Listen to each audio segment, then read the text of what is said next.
Les agences de notation, il faut bien se souvenir de quoi il s'agit.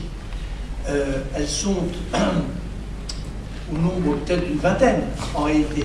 Il y a une agence de notation chinoise, par exemple, qui est la seule qui avait dégradé les États-Unis pour les envoyer bien avant. Le cœur du sujet des agences de notation, c'est pas du tout les États. C'est le fait que si vous êtes, mettons, la ville de Louviers ou Val-de-Reuil veut se financer, elle lance une émission obligataire. C'est-à-dire qu'elle va chercher de l'argent sous forme d'obligation. Beaucoup de villes dans le monde. Et à ce moment-là, vous avez simplement besoin, si vous allez prêter de l'argent, si vous allez acheter des obligations, vous avez besoin que quelqu'un d'extérieur vous dise c'est sérieux ou c'est pas sérieux. Ça vous paraît évident dans les cas, j'allais dire, d'acteurs économiques que vous connaissez bien, si c'est Louviers ou Val-de-Reuil ou Paris ou tout ce qu'on peut imaginer, mais si, imaginez que vous ayez par exemple une ville dans le Colorado, vous ne savez pas ce que c'est, donc quelqu'un va noter cet acteur, et ce qui est vrai pour les villes, mais qui est un peu marginal, l'est surtout pour l'ensemble des entreprises. Les entreprises se financent de manière massive par des émissions obligataires, et lorsque vous prêtez votre argent, vous demandez que une agence de notation note cette émission obligataire et note celui qui l'émet. Et le cœur du job des agences de notation, depuis un siècle, consiste à se faire payer par celui qui émet, la ville de Louviers ou, je ne sais pas, Total, qui paye pour que l'agence note. Vous voyez bien que c'est déjà compliqué parce que c'est celui qui paye qui note. C'est exactement comme si, pour vos notes en classe, vous allez voir le professeur en disant « Est-ce que vous acceptez un petit cadeau ?» Donc vous voyez, c'est déjà compliqué. C'est une des raisons pour lesquelles on considère qu'il y a un problème on va appeler ça de conflit d'intérêts. Mais il s'avère que si c'est très transparent, on peut tout à fait admettre le mécanisme. Deuxième sujet, ces agences de notation ont, à un moment ou à un autre, suggéré aux États, et ce n'était pas leur métier de départ, suggéré aux États que la France, par exemple, se fasse noter quand elle émettait. C'est-à-dire que le gars qui est à Singapour ou je ne sais pas où, sache, qui ne connaît pas du tout l'économie française, sache qu'il n'y a aucun risque de prêter de l'argent à la France. Et réciproquement, pour le Français, de prêter de l'argent à Singapour. De la même manière, ils se font payer par les États. On se fait toujours payer par celui que l'on note, qui est quand même un truc étonnant. Alors, autant, première remarque, autant c'est clair que vous pouvez tout à fait avoir les éléments pour une entreprise ou pour une ville. Vous regardez son bilan, vous regardez son compte d'exploitation, vous regardez ses budgets prévisionnels, vous regardez ses business plans, comme on dit, vous regardez tout ça, et à partir de ça, vous dites, bon, voilà ce que j'en pense.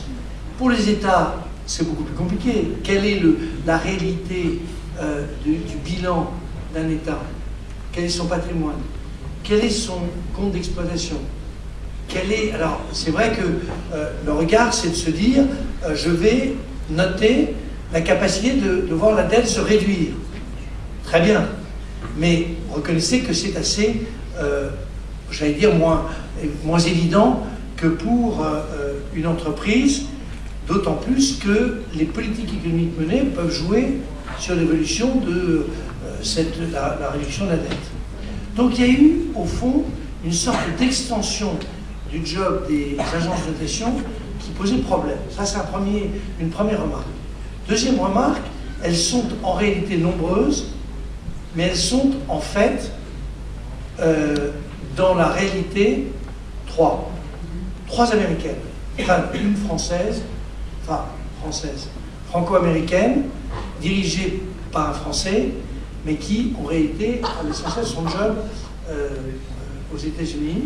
C'est Standard & Poor's, celui qui frappe le plus, c'est Moody's, celui qui n'a pas dégradé la France, et c'est Fitch, qui est dirigé par possédé d'ailleurs par un Français, mais qui n'a pas non plus dégradé la France. Lui, il a été prudent, il s'est dit, je ne pourrais pas revenir chez moi vivant. Donc il a été assez habile dans l'affaire et il a tout de suite dit, je prendrai position dans 1 an.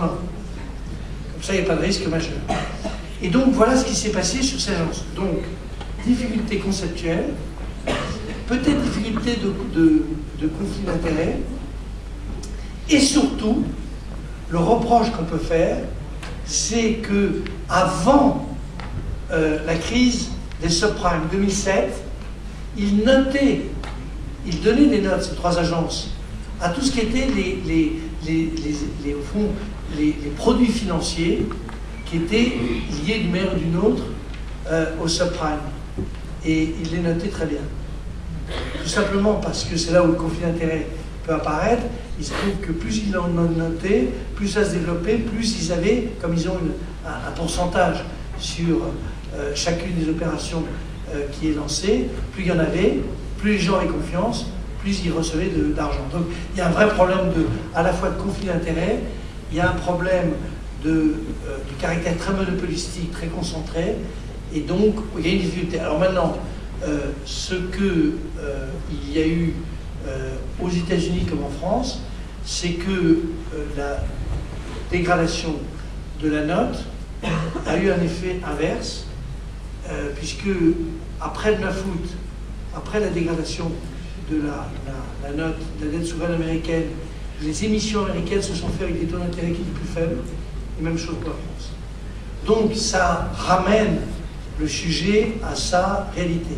Et qu'est-ce que nous proposons, beaucoup d'économistes, c'est qu'on considère que c'est un bien public. C'est un bien public. L'information est un public sur les États, est un bien public, et qu'il faut donc que ce soit des agences qu'on va baptiser publiques qui traitent, non pas du privé, mais des États. Et dernier aspect, qu'en aucun cas les agences ne puissent intervenir au moment où un pays fait l'objet d'un plan de secours. Parce que ils se sont fait connaître parce que le lendemain de la révolution tunisienne, ils ont dégradé la Tunisie, ils ont dégradé la Grèce au moment où on commençait à aider la Grèce. Donc, si vous voulez, c'est comme si quelqu'un essayait de sortir de l'eau et vous lui replongez la tête dans l'eau. Donc, c'est un peu absurde. Et donc, c'est en ça qu'il faut retenir. Si j'avais un devoir à faire, je le ferais en disant petit 1, il y a un problème conceptuel, celui que j'ai essayé de développer. Petit 2, c'est quand même pas absurde qu'on note, donc pour nuancer. Petit 3, mais c'est un bien public, et au fond, la notation des États, c'est pas la même chose que la notation de l'entreprise.